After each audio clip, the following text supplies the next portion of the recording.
Tomorrow, the February 1st deadline that President Trump put into place at a statement several weeks ago continues. The president will be implementing tomorrow a 25% tariffs on Mexico, 25% tariffs on Canada, and a 10% tariff on China.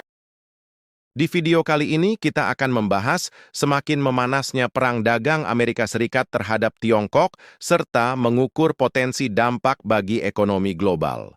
Dan sebaliknya, respon seperti apa yang akan China lakukan.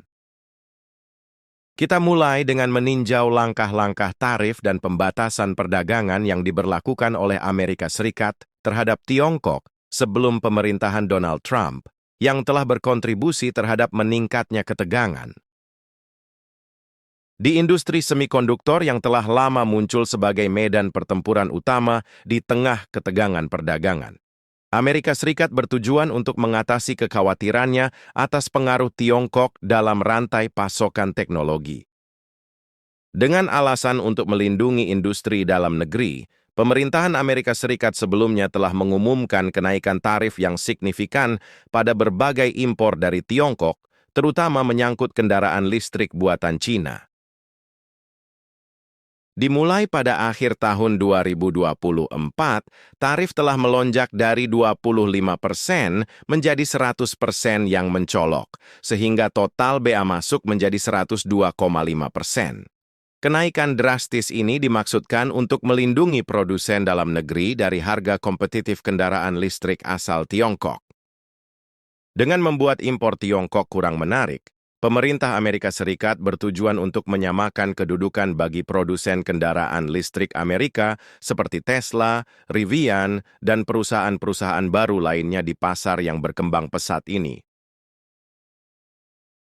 Memasuki tahun 2025, Presiden terpilih Amerika Serikat Donald Trump telah membawa fase baru dalam skala perang dagang. Ini menyusul keputusannya untuk mengenakan tarif tambahan 10% pada berbagai macam impor dari Tiongkok, dan pastinya semakin meningkatkan ketegangan perdagangan di panggung global.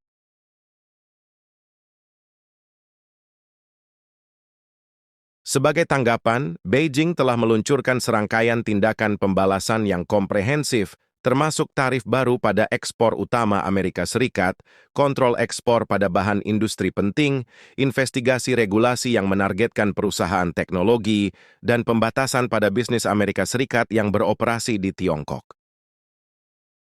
Kementerian Keuangan dan Perdagangan Tiongkok telah membingkai tindakan ini sebagai penyeimbang yang diperlukan terhadap apa yang digambarkannya sebagai pemaksaan ekonomi oleh Amerika Serikat. Pejabat Tiongkok berpendapat bahwa tarif dan tindakan regulasi ini bukan hanya reaksi terhadap praktik perdagangan yang tidak adil, tetapi juga upaya yang lebih luas untuk mempertahankan keamanan ekonomi nasional dan kedaulatan teknologi. Tarif baru berkisar antara 10% hingga 15% yang terutama menargetkan ekspor energi, peralatan industri, dan produk otomotif yang semuanya merupakan bagian integral dari ekonomi Amerika Serikat. Pembalasan ini menandai tonggak sejarah lain dalam konflik perdagangan Amerika-Tiongkok yang berkepanjangan, yang telah berkembang melampaui perselisihan tarif sederhana menjadi pertempuran strategis atas dominasi industri, kepemimpinan teknologi, dan pengaruh geopolitik. Paket tarif baru Tiongkok yang berlaku efektif 10 Februari 2025 mengenakan bea masuk sebesar 15% untuk batu bara dan gas alam cair, di samping bea masuk sebesar 10% untuk minyak mentah, mesin pertanian, dan kendaraan bermesin besar. Langkah-langkah yang ditargetkan ini dirancang untuk memberikan tekanan ekonomi pada Amerika Serikat dengan memengaruhi sektor-sektor yang signifikan secara politik dan ekonomi. Dengan mengenakan bea masuk sebesar 15% untuk LNG, serta 10% untuk tarif minyak mentah, Tiongkok berusaha menghambat impor dari Amerika Serikat dan mengalihkan pembelian ke pemasok di Rusia. Amerika Serikat telah menjadi salah satu produsen minyak mentah terbesar di dunia, dengan China telah menjadi salah satu pelanggan utamanya. Dengan membuat minyak mentah Amerika lebih mahal dan kurang kompetitif, China dipastikan akan meningkatkan pembelian dari sumber-sumber alternatif selain dari Amerika Serikat.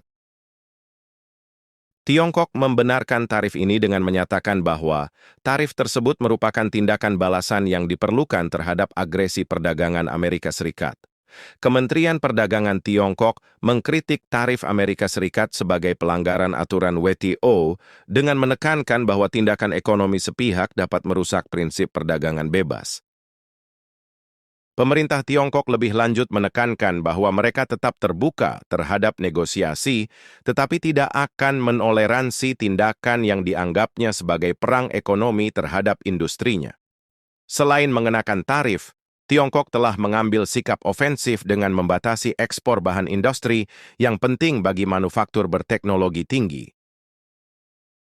Dengan membatasi ekspor, Tiongkok memberikan tekanan pada sektor teknologi dan pertahanan Amerika Serikat, yang sangat bergantung pada bahan baku ini untuk produksi. Pembatasan ini dapat menyebabkan gangguan rantai pasokan bagi produsen Amerika dan Eropa, yang berpotensi menyebabkan lonjakan harga dan penundaan produksi dalam industri yang bergantung pada bahan ini.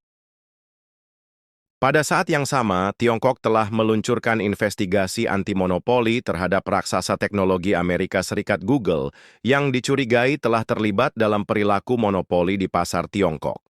Administrasi Negara untuk Regulasi Pasar atau SAMR tengah memeriksa apakah dominasi Google dalam layanan cloud, iklan digital, dan ekosistem seluler melanggar Undang-Undang Persaingan Tiongkok.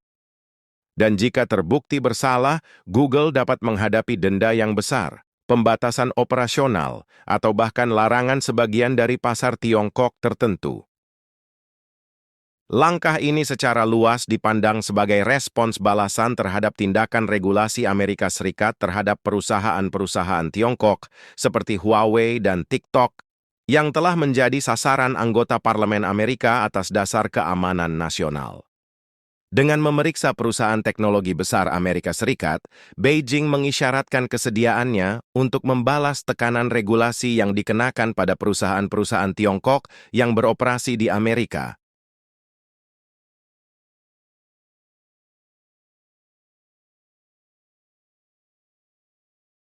Pengumuman tindakan balasan Tiongkok telah menyebabkan volatilitas yang signifikan di pasar keuangan dan komoditas global. Pasar saham bereaksi negatif dengan indeks Amerika Serikat dan Eropa turun setelah pengumuman China. Perusahaan yang secara langsung terkena dampak tarif seperti ExxonMobil, Chevron, Ford, dan Tesla mengalami penurunan harga saham karena investor bersiap menghadapi potensi kerugian pendapatan dan gangguan rantai pasokan. Secara keseluruhan, penerapan tarif ini menggarisbawahi niat Tiongkok untuk meningkatkan produksi dalam negeri sambil mengatasi kekhawatiran tentang dumping asing. Hal ini juga mencerminkan dinamika perdagangan global yang terus berkembang, dengan implikasi jangka panjang bagi bisnis internasional dan manajemen rantai pasokan. Beberapa bulan ke depan akan sangat penting dalam menentukan apakah negosiasi diplomatik dapat meredakan situasi atau apakah kedua negara akan terus menempuh jalur kebijakan perdagangan yang semakin agresif. Untuk saat ini, bisnis dan investor harus menavigasi lingkungan yang tidak pasti, aliansi ekonomi yang bergeser, dan risiko geopolitik yang semakin meningkat.